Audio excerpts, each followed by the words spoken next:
Monsieur Sadr Selam, bonjour. Bonjour.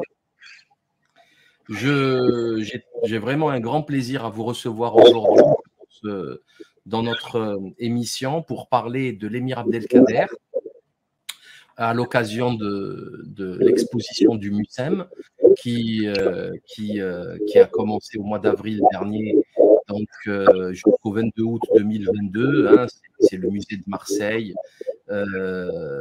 que vous pouvez voir à l'écran et que j'invite vraiment les gens à aller voir cette exposition qui est quand même intéressante. J'imagine que vous avez des critiques à faire, enfin des positives ou négatives d'ailleurs là-dessus. Vous êtes né en 1950 à Douaira en Algérie, vous êtes historien de formation et également journaliste. Vous avez réalisé un nombre important de conférences, interviews, articles concernant la question de l'islam et des musulmans, et vous êtes également auteur de livres nombreux dans l'ordre chronologique: L'islam et les musulmans en France, Tougui en 87, Être musulman aujourd'hui, édition Nouvelle Cité en 89, La France et ses musulmans, un siècle de politique musulmane, 1895 à 2005, livre que j'ai lu d'ailleurs, publié en 2006 aux éditions Fayard. Vous avez également présenté l'émission Connaître l'islam, et c'était un rendez-vous dominical de 83-90 sur la chaîne France 2. Et je crois même que vous avez présenté une émission radio sur France Info, c'est ça? Sur France Radio, Radio France. Absolument. Ça nous a été demandé quand on s'occupait de connaître l'islam. Mais ça n'a pas duré très longtemps. Très bien. Donc, comme je le disais, à l'occasion de cette exposition avec l'émir Abdelkader au MUSEM, je voulais vous parler de la vie de cet homme, malheureusement trop peu connu pour nos contemporains. Un homme extraordinaire qui a résisté 17 ans à l'armée la plus puissante de l'époque, et il a été ensuite fait captif en France. Et c'est sur ce passage-là en France que j'aimerais qu'on parle, même si vous pouvez parler de ce que vous voulez, hein, il n'y a aucune limitation dans le propos. Pourquoi? Pour parler de ses rapports avec les Français, qu'ils soient chrétiens ou pas d'ailleurs, mais surtout chrétiens à l'époque, puisqu'il est resté, comme vous le savez, 5 ans en captivité en France. Pour être clair, je voulais réaliser cet entretien pour montrer le vrai visage de l'islam, contrairement à la propagande actuelle qui diabolise cette religion comme jamais aucune ne l'a été auparavant. Et pour ce faire, nous allons nous appuyer sur des documents officiels, des témoignages de Français, pour que les choses...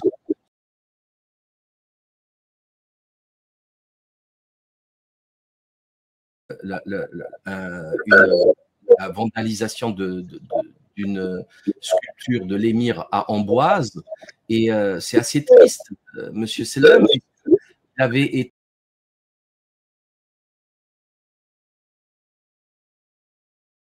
d'ailleurs très triste à son départ, mais ça on va en reparler. J'imagine que vous avez plein de choses à nous dire, parce que je rappelle quand même que vous êtes un expert de la question de l'émir, mais pas que. Vous êtes également un expert de Malik Ben Nabi. Érudition vous précède. Donc, je suis vraiment encore une fois très heureux de vous recevoir aujourd'hui pour parler de tout ça. Donc, ma première question, pour replacer dans le contexte, enfin, quelques repères chronologiques à nos auditeurs, est-ce que vous pouvez nous rappeler, donc, déjà, je le dis direct, enfin, l'émir Abdelkader Ibn Mouhaiddine est né en 1808 en Algérie, décédé en 1883 à Damas. La colonisation débute en 1830, il résiste pendant 17 ans jusqu'en 1847. C'est là où il se rend parce que bon, il n'avait plus les moyens de combattre. Et la chute de Sasmala se fait 4 ans avant sa capitulation. Ensuite, il va arriver en France, à Toulon. J'ai refait d'ailleurs son parcours. Je suis allé à tous les endroits par lesquels il est passé. Donc, il commence par Toulon en décembre 1847. Il va rester jusqu'en avril 48. Il arrive au bord de l'Asmodée, avec plus de 100 personnes, hein, toute sa famille, ses domestiques, etc. Ensuite, il va passer par Sète, par le port de Sète, pour se diriger vers Pau, dans la ville dans laquelle il va rester de mai à novembre 48, pour ensuite passer par Bordeaux et finir à Amboise, ville dans laquelle il restera jusqu'en novembre 1848.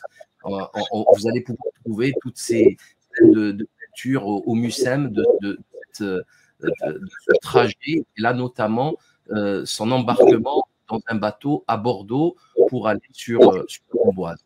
Donc, qu'est-ce que vous pouvez nous dire rapidement concernant son arrivée en France jusqu'à son départ pour Brousse en Turquie, puis son installation à Damas, s'il vous plaît?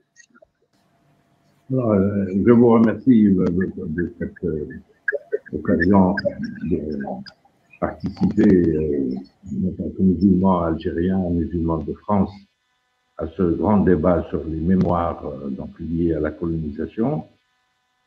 Et je voulais vous signaler, parmi mes dernières publications, il y a le livre sur Ahmed Boumendjel, qui vient de sortir chez Maisonneuve-la-Rose, et c'est Ahmed Boumendjel et non pas Ali Boumendjel, qui est intitulé de la conquête morale à la reconquête de la souveraineté nationale. Et on peut en parler une autre fois, mais c'est l'occasion de retracer l'histoire du nationalisme algérien moderne à partir de l'émir Khaled. Et Boumendjel faisait partie du comité pour le retour de l'émir Khaled en France après son expulsion en 1924. Ensuite, j'ai édité plusieurs livres liés à cette question de la mémoire. Le plus récent, c'est l'anticolonialisme en France pendant la guerre d'Algérie, où j'ai regroupé tous les articles des justes, des gens qu'on peut appeler les justes par comparaison avec la Shoah, les justes parmi les nations, qui ont dénoncé la guerre d'Algérie dès le début, la torture, et appelé à l'indépendance de l'Algérie. Et j'ai choisi les gens qui étaient souvent censurés dans les colloques, dans les gros pavés concernant les intellectuels français et la décolonisation. Par exemple, quelqu'un comme Vincent Monteil, qui a été le conseiller de Soustelle et il a démissionné en septembre 1955, il s'est mis à appeler à l'indépendance de l'Algérie dès cette date-là, dans la revue Esprit, mais il est censuré dans les recueils, très intéressant par ailleurs, parce qu'on lui reproche ce qu'il a fait par la suite. Il défendait les Palestiniens, il a aggravé son cas en devenant musulman. Donc voilà, il y a beaucoup d'autres livres, mais je tenais à signaler ça. Maintenant, pour l'émir Abdelkader, c'est une figure qui devrait servir pour tout le monde, d'abord pour réconcilier les mémoires, et d'abord comme figure de proue pour les jeunes musulmans en France. Parce que son parcours est quelque chose de tout à fait extraordinaire. C'est quelqu'un qui est né à la Guetna en 1808, la Zaouia de son père, près de Mascara. Il fait de très bonnes études à l'école du Bey d'Oran, où on s'aperçoit qu'on enseignait la philosophie musulmane. Avicenne était enseigné, Nourouch, c'était de véritables universités qui ont été détruites par les soudards de l'armée d'Afrique, là, au début de la conquête. Et là, il sort donc de sa petite province pour accompagner son père en Orient à l'occasion du pèlerinage où il passe près d'1 an, donc à la fin de 1827. Et il a notamment fait un séjour à Bagdad, à la Zaouia mère de la Qadiriya. Et ce séjour-là est encore peu connu. Il mérite des recherches dans les archives ottomanes parce qu'une délégation comme celle-là ne devait pas passer inaperçue. Et je suppose que sa méfiance vis-à-vis de l'Empire ottoman, quand il deviendra chef d'État, chef de guerre, venait de ce séjour-là, où les chefs de la Qadiriya, qui étaient aussi des politiques avisés, l'ont mis en garde contre l'Empire ottoman qui était en plein déclin. Et c'est la raison pour laquelle il était à la tête d'un État régional, Dawla Qotriya, comme on dit en arabe, moderne, qui ne dépend pas d'un empire. Alors ensuite, c'est son père qui a été coopté pour diriger la résistance, mais vu son âge, il lui a délégué ce pouvoir. Et donc l'émir Abdelkader se trouve projeté dans tous les projecteurs de l'époque à l'âge de 24 ans, alors qu'il avait affaire à des chefs de tribus, de confréries qui connaissaient par cœur tous les Khalil, Ishaq et le reste. Donc il avait à s'imposer du fait de son jeune âge par rapport à des gens beaucoup plus légitimes que lui. Et sa grande prouesse, c'est d'avoir réussi à unifier une partie de l'Algérie autour d'un idéal, celui donc de la résistance à un occupant, mais aussi la création d'un État moderne. Et l'émir Abdelkader se distingue par rapport à tous les autres grands résistants, qui étaient seulement des militaires ou des chefs religieux. Lui, il était les deux en même temps, mais il a voulu créer un État moderne.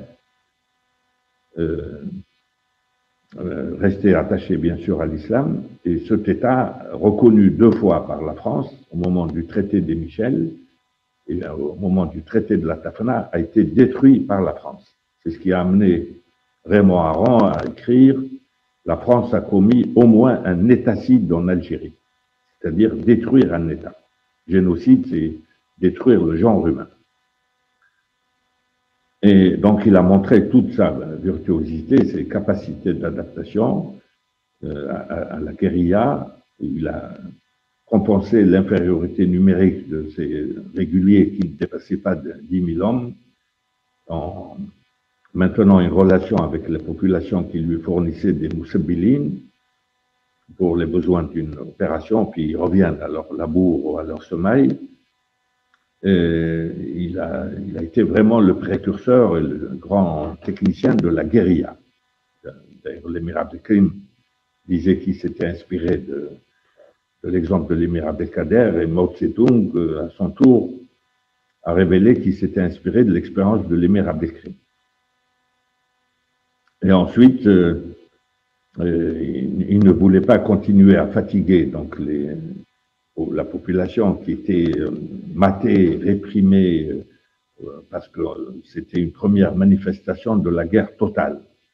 La guerre totale, c'est une guerre contre les civils. On considère qu'il faut lui couper les vivres en incendiant des centaines d'hectares de champs de semailles juste avant les moissons. On s'attaque à la population. Lamoricière a été le vrai criminel parce qu'il a pratiqué la guerre totale avant les paras de 1956 qui ont pratiqué à leur tour la guerre totale. Et la guerre totale obéit à une logique génocidaire parce qu'on considère qu'il faut s'attaquer à la population qui soutient l'armée en uniforme. Et évidemment, il y a les déboires avec le Moulay Abdelrahman, le roi du Maroc, qui au début voulait le soutenir, mais à partir du moment où il a été défait par Bugeaud à la bataille d'Isly, il a promis aux Français de combattre l'émir Abdelkader. Mais malgré ça, à son retour du Maroc, où on le croyait fini, il a annoncé qu'il lui restait 200 hommes dans sa daïra. Il a réussi à infliger un deuxième grand désastre à l'armée française en 1845 à Sidi Ibrahim, où il a pratiquement son armée, qui n'était pas limitée aux 200 hommes de la daïra, mais il a mobilisé 4000 parmi les Moussabilines. Il suffit de leur distribuer des armes, et l'armée française ne savait pas qu'il avait mobilisé. D'où le désastre de Sidi Ibrahim, qui est enseigné dans toutes les académies militaires au chapitre des fêtes militaires. Mais là, à la fin, il s'applique à lui le fameux vers d'un poète « La talum kaffi idha sayfu naba, saham minni al-azmu ou dahru aba » Ne t'en prends pas donc à mes vertus de guerrière et de courage. J'ai fait preuve d'héroïsme, mais le destin en a décidé autrement. Et là, il négocie quelque chose qui n'est pas tout à fait une reddition. C'est un arrêt des combats en échange, parce que dans une reddition, il n'y a pas de conditions. Or, lui, il a posé les conditions, c'est l'autorisation de se rendre en Orient. Il disait Akka, c'est Saint-Jean d'Acre, ou quelque autre ville d'Orient, pour se rapprocher de la Mecque. Et donc, il a négocié très facilement avec la Mauricière, qu'il connaissait avant. Il l'appelait Bourawa dans ses correspondances, parce qu'il avait toujours un bâton pour bastonner les paysans. Et il embarque avec 120 personnes, donc sa suite, les orphelins des gens qui ont perdu tous leurs parents pendant les guerres, et il les a amenés avec lui. Et il se retrouve, il avait la surprise de se retrouver prisonnier à Toulon. Et c'est là où il a commencé à... Parce que lui, il considérait la France comme une nation chrétienne. Il doit avoir le sens de la parole donnée. Et il avait l'estime de l'adversaire. Il considérait qu'il y avait une éthique, il y avait une morale, et il découvre qu'il n'en est rien. Surtout avec les républicains de la Seconde République, où il y avait beaucoup de soudards de l'armée d'Afrique au gouvernement. Il y avait au moins Cavaignac et la Mauricière. La Mauricière était ministre de la guerre, il ne lui répondait jamais à ses lettres. Il y a un premier travail à faire, c'est de regrouper toutes ces lettres où il leur rappelait le sens de la parole donnée. Il leur donnait mauvaise conscience. Et ensuite, on s'est... alors, il faut signaler qu'il a eu les premiers morts de sa suite, c'était à Toulon. Parce qu'il y avait un de ses lieutenants, au moment où il faisait très froid, on est fin décembre, qui se réchauffait avec le brasero, là, comme on dit en espagnol, c'est-à-dire le nafar, comme on dit en Algérie, le majmar, dans l'ouest algérien, c'est-à-dire du charbon de bois, et il a oublié de l'éteindre, et ça a dégagé du gaz carbonique, et le lieutenant de l'émir Abdelkader est mort asphyxié déjà à Toulon. Donc il y a des tombes à visiter à Toulon même. Pour votre périple sur les traces de l'émir Abdelkader, il faut retrouver les traces de ce lieutenant mort dès l'arrivée à Toulon. Ensuite, il y a eu le transfert à Pau, où il n'a pas duré longtemps, parce qu'on craignait une tentative d'évasion vers l'Espagne. Et surtout qu'il y avait des Français qui étaient contre la détention de l'émir Abdelkader. Il y a toujours eu des gens qui sauvent l'honneur quand il est bafoué par d'autres tenant de la réelle politique et de la politique de force. Et donc il y a eu et même à Pau, il y a des tombes. Je crois un de ses fils est mort en bas âge, mais il y a quelqu'un d'autre là qui était assez âgé. Moi, j'ai visité ces 2 ou 3 tombes dans un carré musulman au cimetière de Pau. Le transfert à Amboise a été un début de soulagement parce qu'il était plus à l'aise. Et surtout, il était charmé par la qualité de l'accueil. Tous les gens d'Amboise sont sortis pour accueillir ce qu'ils appelaient les princes d'Orient. Et ce sont les Amboisiens qui ont fourni des couvertures, des draps pour leur permettre de passer leur première nuit. Et on n'insistera jamais sur la qualité de cet accueil, parce qu'il permet de déduire que la France n'était ni raciste ni colonialiste, la France profonde. Et il faut mettre ça en avant pour remédier aux problèmes d'aujourd'hui, où on a une partie de la France qui, hélas, se réclame du racisme ouvertement et de l'islamophobie, avec les polémistes.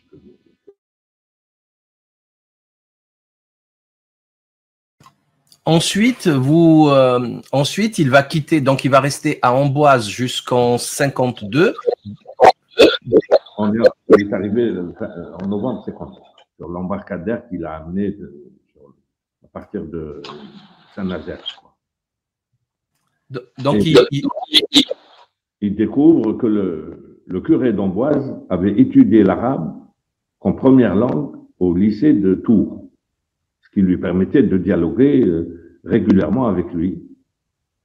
Et, parce que dans la bourgeoisie, l'aristocratie française à l'époque, l'arabe était très prisé. On poussait les élèves à étudier l'arabe, contrairement à l'arabophobie d'une partie de l'éducation nationale dans la France d'aujourd'hui. Il faut se souvenir que les rois de France rivalisaient. À chaque fois qu'un roi de France est intronisé, il voulait dépenser en or beaucoup plus que son prédécesseur pour acquérir des manuscrits arabes, ce qui était le signe de l'intérêt pour les lettres, le savoir, etc. Madame Balania, qui avait travaillé à la Bibliothèque nationale avant qu'elle devienne la BNF, puis à l'Institut du monde arabe, a publié tout un livre à partir des archives des rois de France. On était meilleur que le prédécesseur si on avait dépensé plus pour acquérir des manuscrits arabes. Et c'est cette tradition qui est à l'origine de l'étude de l'arabe au lycée de Tours par l'abbé Rabion.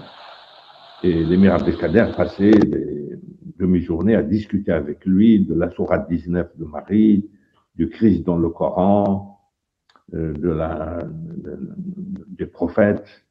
Et l'abbé Rabion sentait de plus en plus une proximité entre la religion chrétienne et l'islam. Il semblerait qu'un jour, il aurait manifesté son désir de se faire musulman. Et c'est l'émir Abdelkader qui l'en a dissuadé. Il me dit, non, continuez d'échanger dans l'estime. Et c'est l'un pour l'autre. Et l'émir Abdelkader est considéré comme le précurseur du dialogue interreligieux, au moment où les religions étaient source de conflits très graves. Lui, il mettait en avant les points d'ancrage, les affinités, la proximité, plutôt que d'insister sur les différences supposées irréductibles. C'est en cela qu'il est d'actualité, sa démarche. Au moment où il n'avait plus rien, il n'avait ni État, ni armée, ni même sa liberté, l'émir Abdelkader a témoigné en tant que musulman, en donnant tout son sens au verset coranique qui dit « Litakounu shuhada'a 'ala an-nas wa yakuna ar-rasulu 'alaykum shahida ». Il a témoigné en tant que musulman. Il a essayé de vivre toutes les vertus de l'islam en mobilisant ses ressources internes, parce qu'il ne lui restait plus rien. Et il n'a jamais été aussi fascinant que lorsqu'il était prisonnier. Il a fasciné les gens qui étaient chargés de le détruire, comme le général Castellane. Castellane a guerroyé en Algérie, il faisait partie des gens qui voulaient gagner un grade après avoir capturé l'émir Abdelkader. Et il a tenu à recevoir l'émir Abdelkader après sa libération par Napoléon III. Il l'a reçu à Lyon parce qu'il était pair de France à l'époque.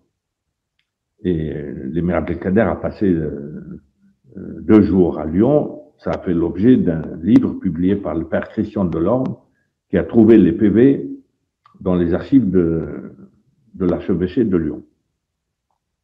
Et donc, pendant toute cette période, ces relations, c'était avec les officiers arabisants, donc Boissonnet qui était chargé de le surveiller, c'était un capitaine arabisant du premier bureau des affaires arabes de Constantine de 1838, le général Domas, Ismaël Urbain, qui était un interprète militaire, mais devenu conseiller de Napoléon III pour l'Algérie, pour l'Orient, pour l'islam.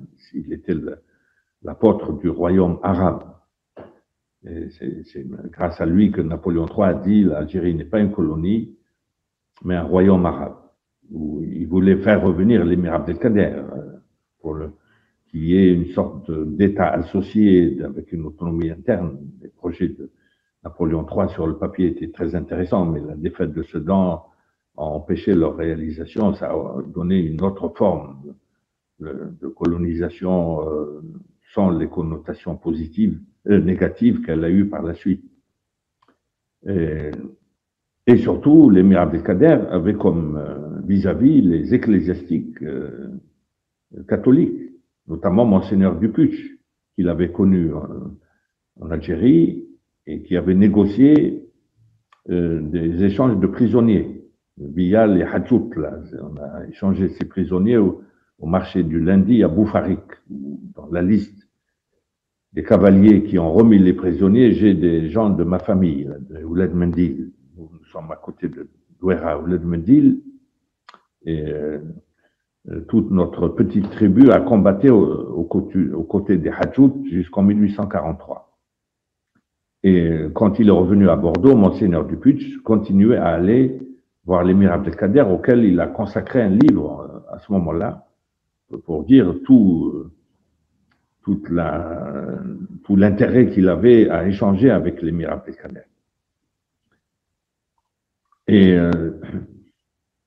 il avait quelques échanges avec les châtelains de la région, qui un bon aristocrate, avait un intérêt pour quelqu'un habillé autrement, qui parle une autre langue, qui a une autre religion. Et ils avaient la curiosité de connaître et pour le mettre à l'aise. Il a reçu, par exemple, quelqu'un qui s'appelait Duplessis, qui a passé une journée avec lui et qui a écrit l'article le plus précis sur la Zaouïa d'Amboise, ce qu'on a appelé la Zaouïa d'Amboise par la suite. Et il a publié ça dans le bulletin de la Société savante de Blois. Et c'est l'un des articles les plus précis qui a permis d'approfondir les recherches sur le séjour à Amboise. Et il y avait un châtelain à Chononceau, je crois on prononce, pas très loin, où le châtelain a invité l'émir Abdelkader à venir visiter son château. Et l'émir a rédigé toute une page de sa main en arabe, en signant Abdelkader Ben Mahiddin, qui disait même plus l'émir, pour dire comment il était touché par la qualité de l'accueil, par le côté artistique et la verdure. Il était charmé par la campagne française, les cours d'eau, etc. Mais quand on lui posait la question là, au moment de la visite du successeur de Mohamed Ali, il est monté de Marseille à Paris, il a dit combien il était charmé par la campagne française, la beauté de l'agriculture, etc. Quand on a rapporté ça à l'émir Abdelkader, il a dit malgré toute cette beauté, la France est une prison pour moi. Et je porterai des jugements d'ordre esthétique quand j'aurai ma liberté qui est prioritaire. D'ailleurs, oui. Il y a une autre phrase qui est rapportée à l'émir, c'est sur son trajet, je crois, vers Pau ou vers Bordeaux, en calèche, et où il disait qu'il voyait la beauté de la France, ces paysages verdoyants, et il s'est posé la question de la présence des soldats en Algérie, dans le désert algérien, enfin dans l'aridité algérienne, et il se disait, c'est quand même, enfin, je comprends pas pourquoi ils sont venus. Ça vous dit quelque chose? Oui, c'est tout à fait authentique, oui. Il a dit ils ont un très beau pays, de l'eau, de la verdure. Je ne sais pas pourquoi ils sont venus dans le sable du désert et la rocaille des hauts plateaux. Oui, il a dit ça, oui. Et puis on l'a fait monter dans un des tout premiers trains. Il a fait un petit trajet et il a dit c'est vraiment cette civilisation technologique soulage les populations, et je souhaiterais que tous les chefs d'État musulmans s'en inspirent pour soulager leur peuple. Donc il était pour cette modernité-là. Mais dans le message dont on trouve un résumé dans Dhikr al-Aql wa Tanbih al-Ghafl, qui a été traduit par la lettre au français, il rappelle le vide spirituel de la civilisation occidentale, dont il admire les prouesses techniques, scientifiques et technologiques. Mais il a dit, l'islam, même au bas de l'échelle, défait militairement et politiquement, il a quelque chose à apporter au monde, il a un capital spirituel précieux. Et c'est pour ça qu'il a intéressé les Saint-Simoniens, qui étaient pour la conciliation entre l'industrialisme de l'Europe et le spiritualisme de l'Orient. Il voulait faire la synthèse des deux. Et l'émir était vraiment l'interlocuteur privilégié de ces Saint-Simoniens qui l'a fasciné par ailleurs. Et donc, c'est le mérite de Napoléon III d'avoir sauvé l'honneur, de lui avoir fait oublier donc toutes ces peines, cette amertume, parce qu'il avait l'estime, lui, pour la Mauricière, par exemple, qu'il a rencontré, il parlait l'arabe. Mais il était déçu de voir que ces puissants avaient une défaillance d'ordre moral. Pour lui, c'était très important, la parole donnée.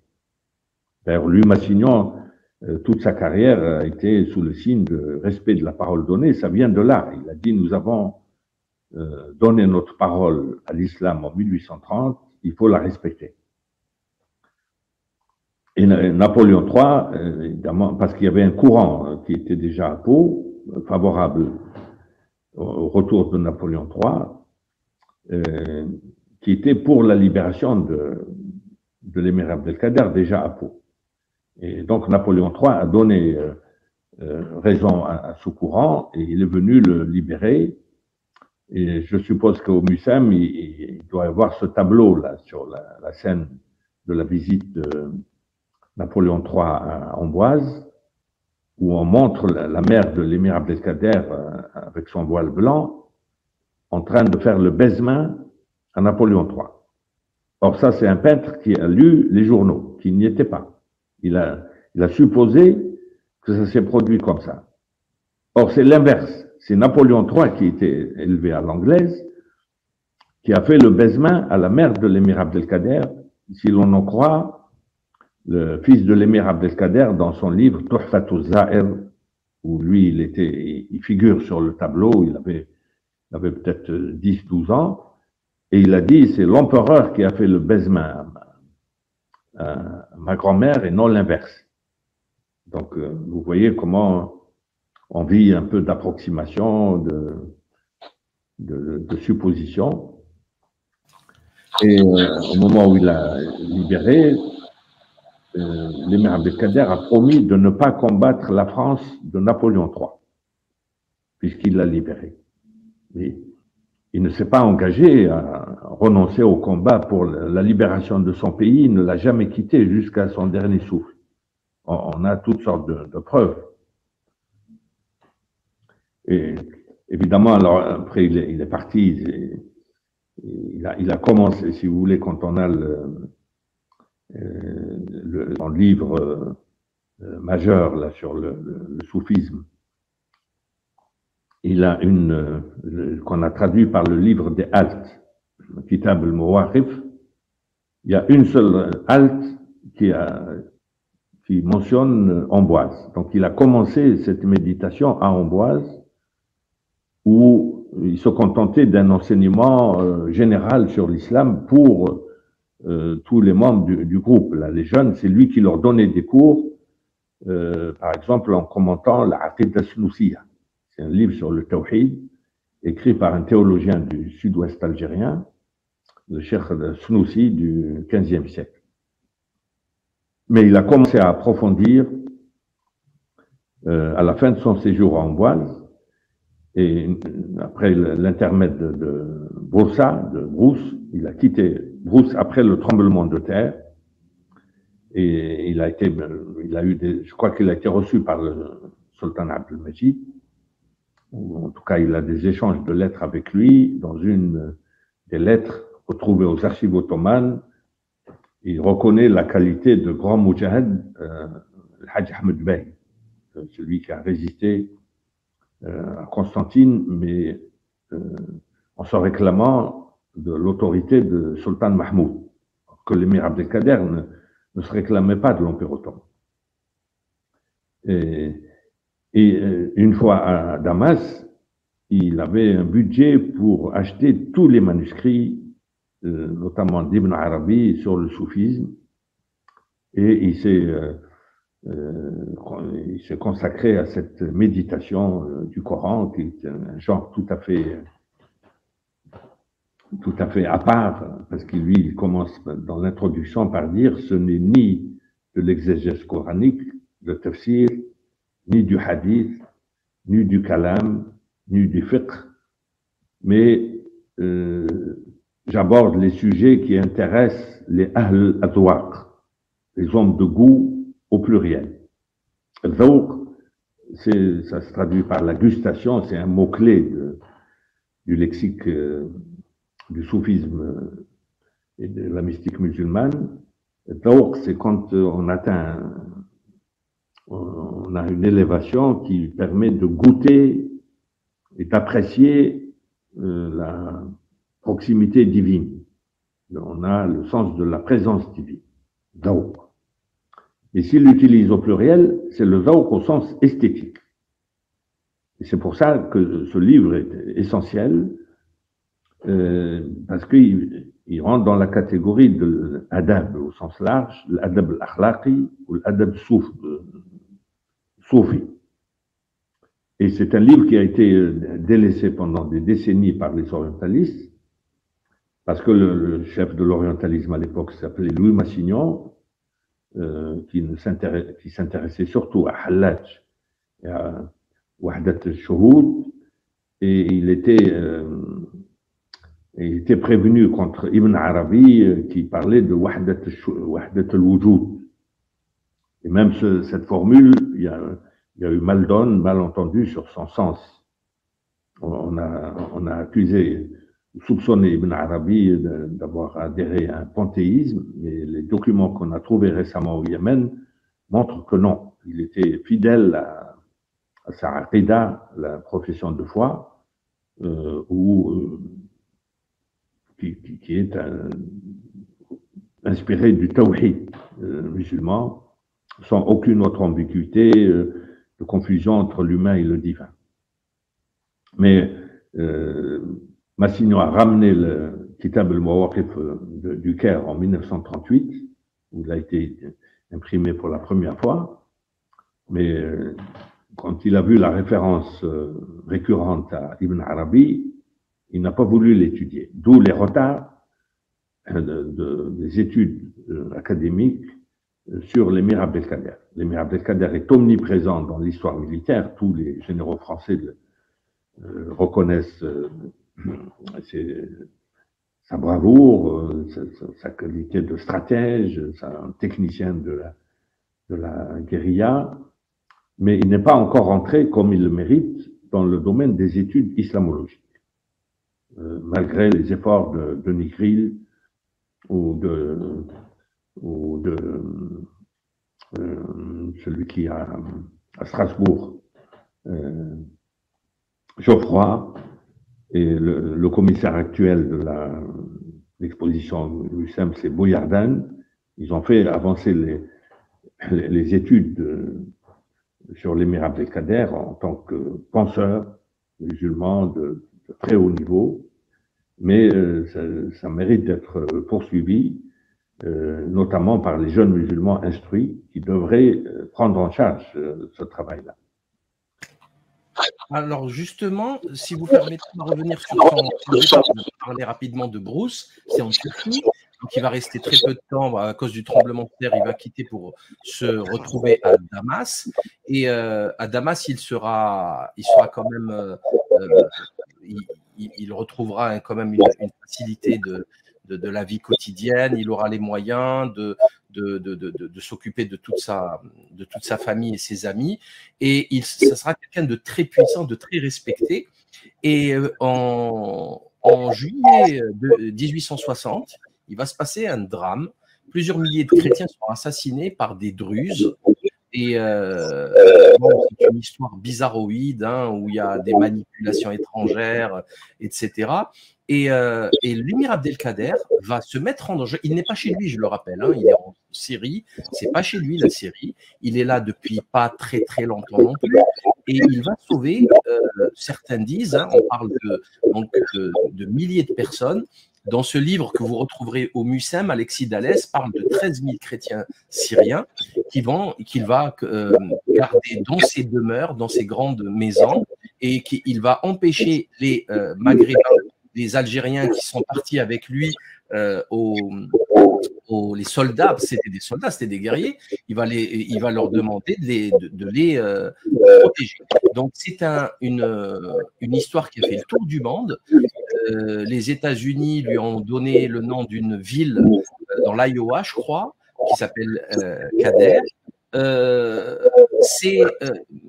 tout à l'heure, vous disiez qu'en tant que prisonnier, il était extrêmement gentil et cordial et humain, etc. Sauf que d'aucuns vont vous dire, oui, mais il était prisonnier, il n'avait pas le choix. Mais il faut connaître aussi l'histoire de l'émir Abdelkader en tant que guerrier. Il faut savoir qu'il avait déjà, à l'époque, donné des droits aux prisonniers français.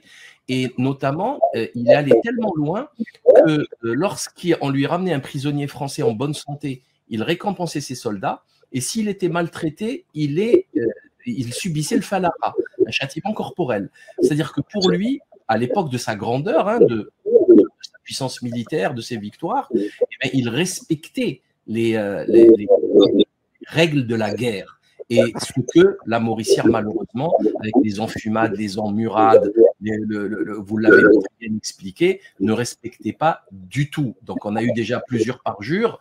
Michel Abarth en parle parfaitement dans son histoire d'un parjure. Le premier parjure, c'était le fameux « on va vous libérer de l'Empire turc ». Bon, c'était du pipeau. Ensuite, le parjure des traités signés qui ont été rompus. Deuxième parjure. Il y a le troisième parjure du refus du départ de l'émir vers Alexandrie. Donc, il s'est retrouvé à Toulon prisonnier pendant 5 ans. Donc, tout ça pour vous rappeler quand même cet épisode fameux du sauvetage des chrétiens qui est totalement contradictoire avec ce qu'on entend aujourd'hui. Qu'est-ce que vous en pensez? D'abord, le contexte de l'époque, c'était la politique des Tanzimat que poursuivait le sultan Abdelaziz. Donc, après son frère Abdelmajid, qui voulait promouvoir la citoyenneté et dépasser les confessionnalistes. Donc, égalité des citoyens ottomans, quelle que soit leur religion. Et ce sont les Druzes qui se sont opposés à l'égalité avec les chrétiens et se sont lancés dans des massacres. Et l'émir ne pouvait pas rester indifférent parce que la notion de gens du livre est essentielle dans le Coran. Et il avait expliqué à ses interlocuteurs en France. Les chrétiens, les juifs et les sabéens qui avaient reçu une révélation n'ont pas le même statut que les polythéistes ou les païens.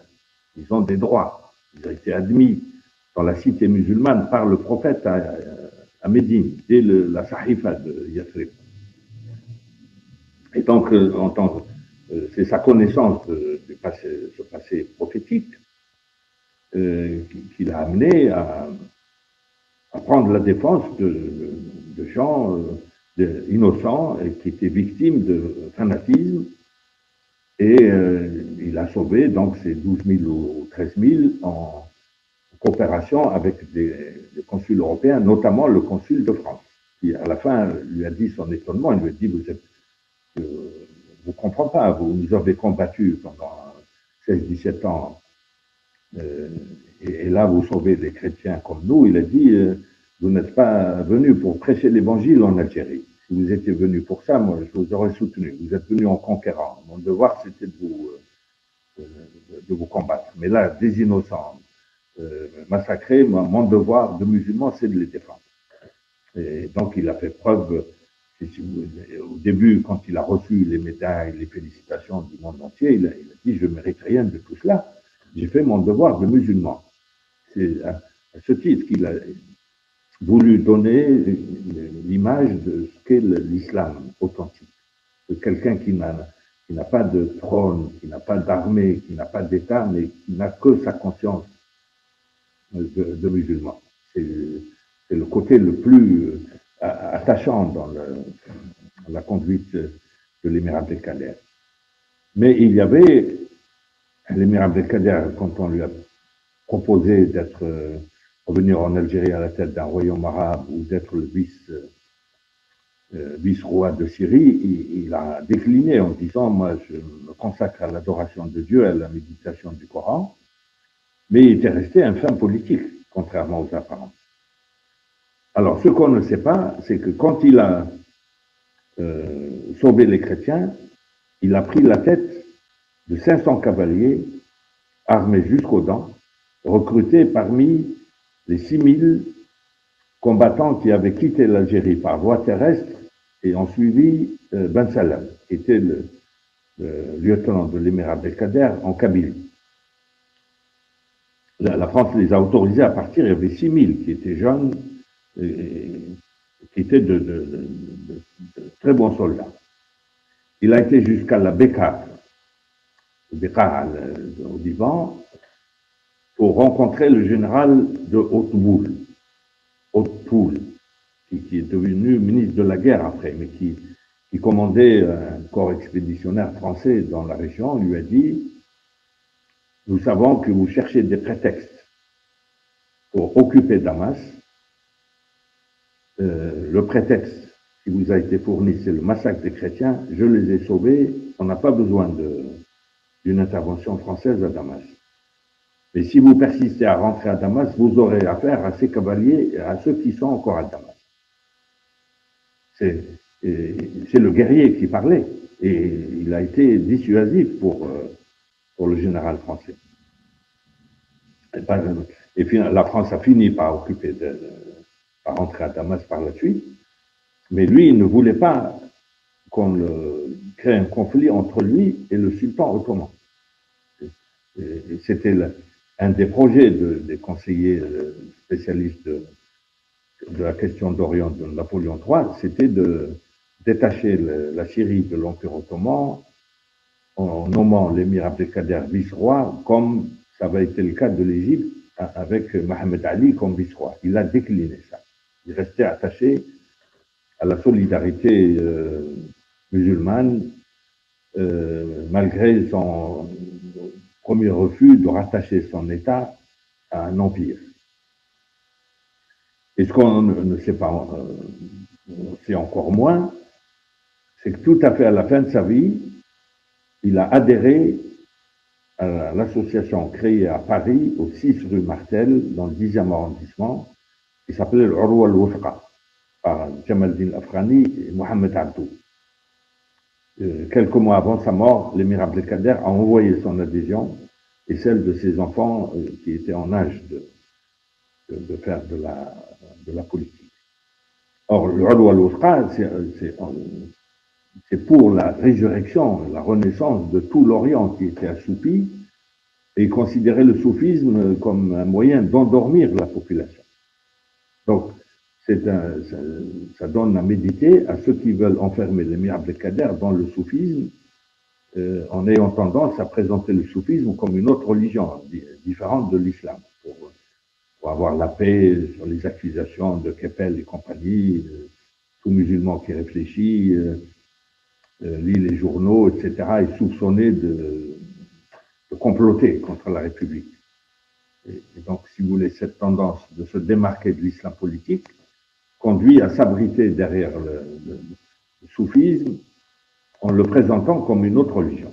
Or, l'émir Abdelkader était dans le soufisme pour la mobilisation des ressources intérieures, mais il a approuvé l'Urwa al-Wufqa dans les 18 numéros de cette revue, diffusée à partir de Paris, ont réveillé tout l'Orient et ont été à l'origine du sursaut de ces pays qui étaient assoupis. Et c'est la raison pour laquelle, quand il est mort, l'un des messages de condoléances les plus intéressants était envoyé par le cheikh Abdou, qui était rentré venait de rentrer au Caire après la fin de... où je crois qu'il est encore à Beyrouth. Et il a dit aux enfants de l'émir, votre père est l'imam du salaf, le hadith. Salaf, ça donne le mot salafisme, hein, c'est-à-dire les pieux anciens, ancêtres. Et lui, il dit, il est le chef de salaf, c'est-à-dire ceux qui méritent d'être un exemple à suivre, d'être suivi en tant que modèle. Et lui, il est l'imam de ce néo-salafisme. Et c'est toute cette richesse de la personnalité de l'émir Abdelkader qu'il faut rappeler. Il ne faut pas l'enfermer dans une famille spirituelle ou un aspect de l'islam. Il a essayé de vivre toutes les vertus de l'islam et sa ressource, c'était la méditation quotidienne du Coran. Le Coran comme stimulant. Et lui, il a vécu plus que les autres, la formule, je crois, due à Ghazali, dit le musulman doit lire le Coran comme s'il lui était révélé individuellement pour la première fois directement à lui. Et donc, il y a une interaction entre le livre et la conscience du croyant. Et l'émir était tout cela, il est maître soufi, maître du adab al-akhlaqi. Il est comparable parce que le titre des Mawaqif, ça a servi à Nifari, un grand mystique du Xe siècle à Bagdad. Donc, il a renoué d'abord avec cette tradition qui était oubliée en reprenant sans aucun changement le titre du traité de Nifari. Mais il n'a jamais renoncé à la résurrection des pays musulmans. Et c'est la raison pour laquelle, au moment de l'inauguration du canal de Suez, où il ne quittait pas d'une semelle l'impératrice Eugénie, il a été contacté par le cheikh de la Snoussia, qui était son cousin, parce que la Snoussia est originaire de Mostaganem, dans l'ouest algérien. Et il lui a dit, bon, tu ne vas pas rester dans les cérémonies avec ces chrétiens, quand est-ce que tu vas reprendre le combat? Et l'émir Abdelkader lui dit, avec quels moyens? Il lui a dit, viens à la Zaouia mère de la Snoussia, tu verras l'arsenal que nous avons. Eh bien, l'émir a accepté de faire des centaines de kilomètres, un voyage harassant, pour voir la quantité d'armement stocké par la Snoussia. S'il a fait ce voyage, c'est que c'est pas pour faire du tourisme. C'est que l'idée de reprendre le combat ne l'a jamais quitté. Et il a promis de ne pas combattre la France de Napoléon III qu'il a libérée. Point. Et quand il y a eu les républicains qui ont mis fin au régime même Mokrani, qui était plus conciliant que lui, a pris les armes. Et l'émir a envoyé un de ses fils à la frontière tunisienne. Il l'a chargé de voir si cette insurrection est limitée à la Kabylie. Il lui a dit elle est vouée à l'échec. Mais si c'est tout le territoire algérien, on rentre et on la soutient. Il n'y a aucun doute sur ses intentions dans ce domaine-là. Maintenant, on célèbre l'émir Abdelkader, mais de manière très contestable. On se contente de discours coloniaux, 60 ans après la décolonisation. C'est pas normal. L'émir Abdelkader est un personnage universel. Les Algériens doivent être fiers d'avoir un personnage qui intéresse la terre entière. Les musulmans de France doivent se l'approprier et ne pas le laisser enfermer dans cette mystification de la maçonnerie. Les gens qui écrivent sur l'émir Abdelkader, ils servent les intérêts de la maçonnerie pour dire voilà un personnage célèbre qui est supposé avoir adhéré à la maçonnerie. Il n'a jamais adhéré à la maçonnerie, c'est Bruno Etienne qui a lancé cette idée. À la fin de sa vie, il a dit l'adhésion de l'émir Abdelkader à Alexandrie à la maçonnerie n'était pas valide puisqu'il est venu avec 48 heures de retard et un retard volontaire. Il a répondu à un courrier de la maçonnerie qui lui parlait de la tolérance. Il a dit nous avons ce concept dans le Coran, donc on peut dialoguer sur cette base-là. Point. Ce n'est pas une adhésion. Et lui, il a dialogué avec tout le monde, y compris avec ses ennemis, pourquoi pas avec la maçonnerie, qu'il a superbement ignoré pendant les 5 ans de présence à Paris. La maçonnerie a voulu tirer profit de son prestige mondial et l'ont contacté au moment de l'inauguration du canal de Suez, et non pas du creusement, début des travaux. Donc il y a beaucoup de tentatives de récupération, de manipulation. L'émir Abdelkader n'est pas récupérable, il faut le respecter en tant que tel, et respecter sa vie très riche, et se souvenir qu'il y a l'unité d'une vie. Là, il y a le militaire, il y a le politique, il y a le religieux, le mystique, le salafi, celui qui soutient la Arwa al-Watra. C'est essentiel, ça. Et donc, ces célébrations ne peuvent être utiles que si ça relance les études et les recherches qui sont très en retard dans ce domaine-là. Et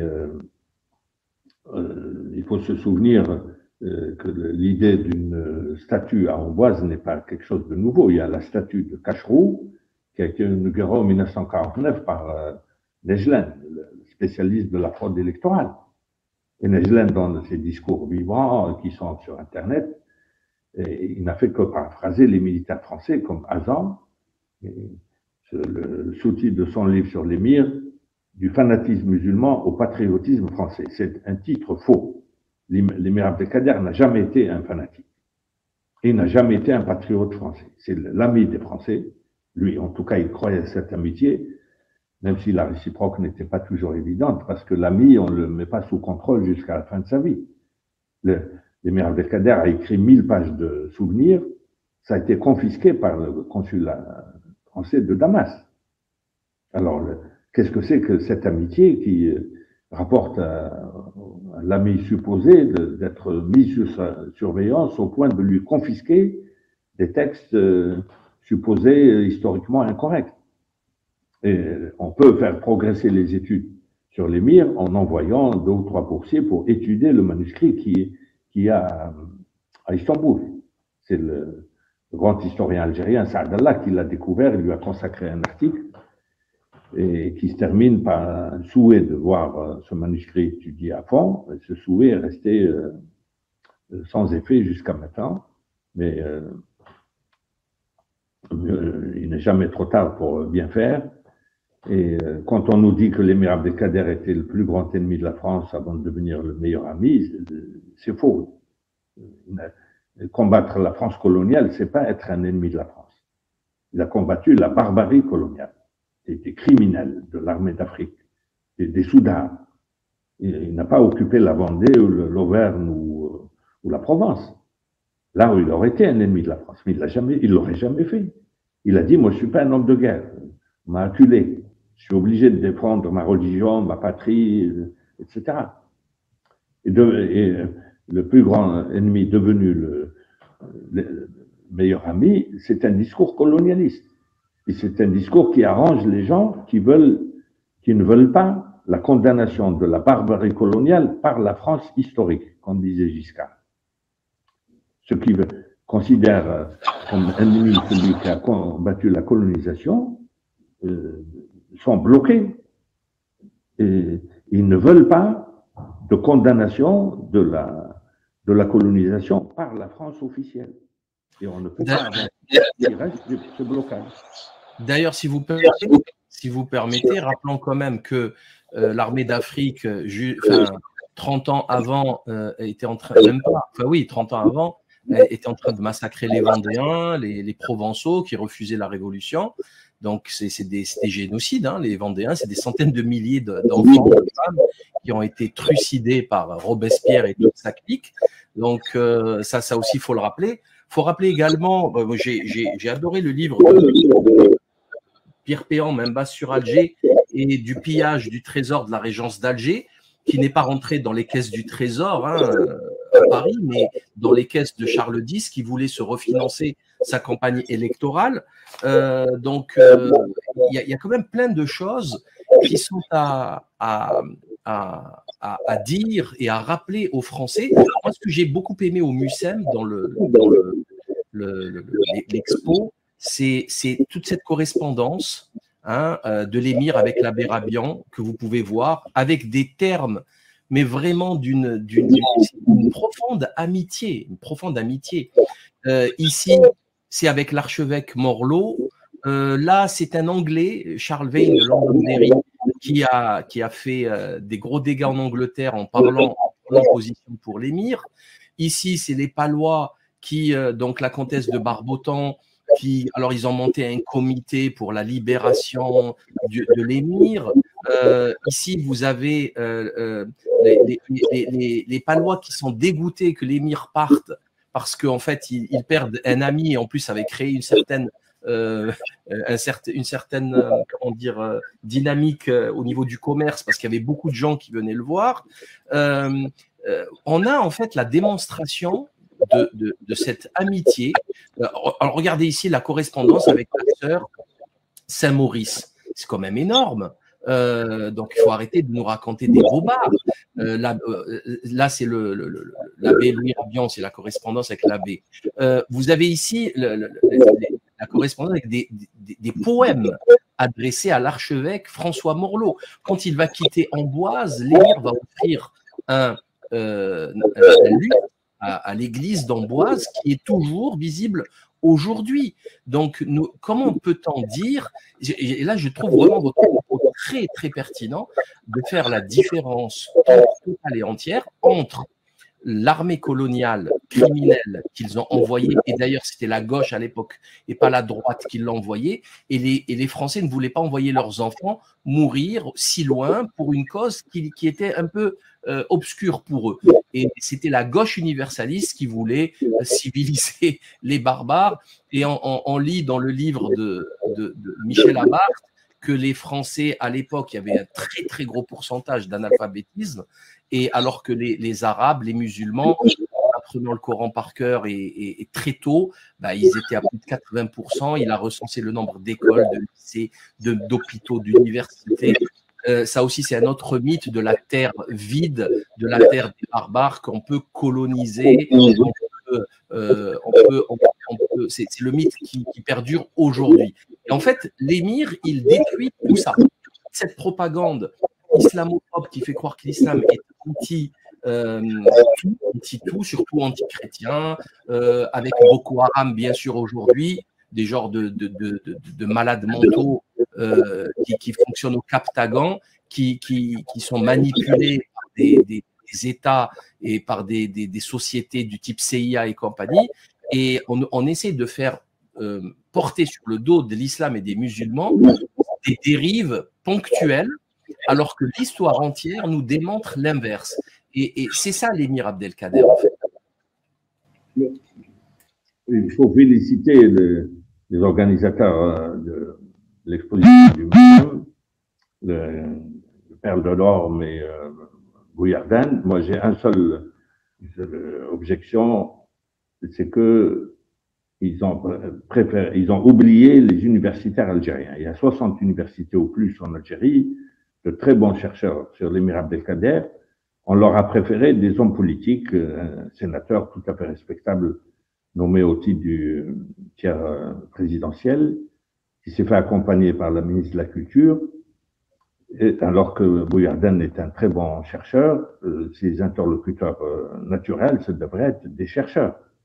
Or, préférer des politiques, ça suscite des soupçons. Le Bourdieu aurait écrit un chapitre là-dessus. Comment faire des public relations, des transactions avec des politiques, etc. À partir d'une rente mémorielle, pour le coup, voilà une rente mémorielle d'émir Abdelkader, et dont le prestige est utilisé à d'autres fins. Et ça, je me permets de faire cette remarque sans rien nier de l'apport de Bouillardin et surtout des intentions de mon ami Christian Delorme. Je pense qu'on peut avancer par une recherche solidaire entre les deux rives de la Méditerranée, et en Algérie, à Tiaret, à Temouchent, à Tébessa, dans des petites universités, vous avez des chercheurs de très bonne qualité qui seraient de très bons interlocuteurs, de meilleurs interlocuteurs que les politiques. Et donc, il faut éviter que l'émir Abdelkader soit récupéré dans un sens ou dans l'autre. Il faut le respecter sa vie, qui est très riche, et se souvenir qu'il y a une unité dans sa vie, et le faire connaître par les moyens de l'intelligence, de faire pousser la recherche et diffuser le maximum auprès des jeunes musulmans pour qu'ils sortent de ce délabrement intellectuel. Vous avez tous les instituts là, bidons, là, comme celui de la mosquée de Paris ou celui qui prétendent avoir ouvert là-bas à Marseille, qui ne marche pas, mais c'est juste pour de la com. L'émir Abdelkader, c'est une figure de proue qui peut d'abord servir aux jeunes musulmans et stimuler leur effort dans le sens de l'ijtihad, et c'est une figure qui peut sceller la réconciliation définitive entre les deux peuples. Ils sont de grands peuples qui sont en mesure d'assumer tous les aspects de leur histoire, mais pour tourner définitivement cette page de la colonisation, et ça ne peut se faire que par une condamnation sans embâche des crimes coloniaux par la France officielle. Or, le président Macron a eu beaucoup de mérite, là, il s'est intéressé à toutes les catégories liées à la mémoire de la guerre d'Algérie sur la base du rapport Stora, mais à aucun moment la responsabilité de l'État n'a été reconnue. Quand il s'agit de Papan, c'est une responsabilité préfectorale, comme si Papan était un roitelet qui n'avait aucune hiérarchie. Il avait le ministre de l'Intérieur, il avait le Premier ministre, il avait le chef de l'État, et on condamne ces crimes en plein Paris, à la fin de la guerre, mais en incriminant le seul Papan qui est déjà condamné pour 1943, mais les crimes de la guerre d'Algérie sont amnistiés. Ça, c'est aussi un problème, qu'on nous dise pourquoi. Et donc, il faut remercier donc ces organisateurs, malgré ce qu'on peut reprocher amicalement. Remercier Stora aussi pour d'avoir ouvert un débat qui va continuer au sud de la Méditerranée, même si le président Macron, dans son deuxième mandat, à mon avis, ça va s'en occuper beaucoup moins. Et le seul moyen, c'est le moyen de l'intelligence. Et intelligence au sens français, pas au sens intelligence en anglais, ça veut dire le renseignement. Donc il faut rompre avec l'islamologie sécuritaire si on veut avancer dans ce domaine.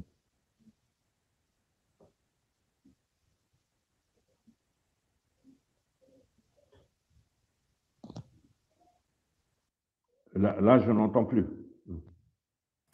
Merci infiniment. C'est de ma faute, j'avais coupé mon micro. Merci infiniment, Monsieur Sadr Salem, pour votre présence et pour avoir partagé votre savoir. J'invite nos auditeurs à aller au MUSEM. Petite astuce, le premier week-end du mois, c'est gratuit. Donc, il vous reste le mois d'août, le premier week-end du mois, c'est gratuit. Vous allez pouvoir retrouver donc au MUSEM c'est anecdotique, mais vous avez la silsila de l'émir, vous avez sa chechia, son fusil, vous avez ici sa première photo. Là, c'est quand même sa première photographie. D'ailleurs, vous voyez le flou du burnous sur les côtés en bas, qui démontre que c'était une photo, en fait, ça bougeait encore, et c'est flou. Là, vous avez quand même un document historique, hein, le traité de Tafna, et tout le reste, des bijoux. Là, vous avez des bijoux qui ont été offerts par Lalla Zohra, la mère de l'émir, à des amis d'Amboise, vous voyez, alors qu'ils étaient détenus, hein. Ils étaient détenus, c'était des prisonniers. Et malgré ça, il y a eu une très grande amitié qui s'est réalisée entre l'émir et la population locale, que ce soit à Pau, où ils sont restés quelques mois, et à Amboise. C'est un signe c'est un moyen de réconciliation extraordinaire. Certes, autour de toute cette histoire, il y a énormément de souffrance, il y a beaucoup de barbarie, mais je pense que c'est loin derrière. On peut en parler en toute tranquillité et appuyer les points positifs. C'est que même en enfer, il y avait de la lumière en fait. Et l'émir Abdelkader est là pour nous le démontrer. Merci infiniment, monsieur Sadr Sellam, pour votre générosité, votre bienveillance, et à très bientôt à tous, et partagez un maximum cette vidéo.